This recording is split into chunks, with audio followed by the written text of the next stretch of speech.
do you go live on Instagram from your laptop?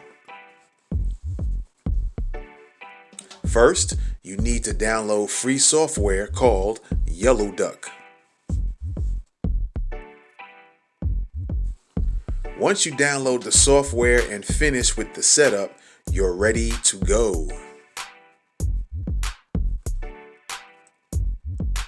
Now click the Yellow Duck icon.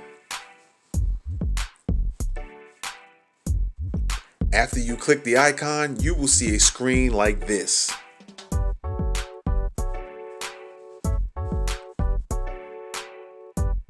Enter your Instagram account information and hit the login button. Don't worry, Yellow Duck doesn't store your Instagram login and password on their servers. Once you're logged in, you will be given a RTMP code and a stream key code.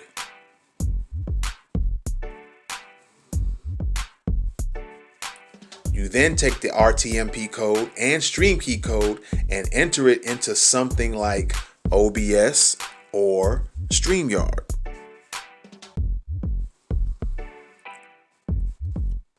Once you're done, you can now go live on Instagram from your laptop.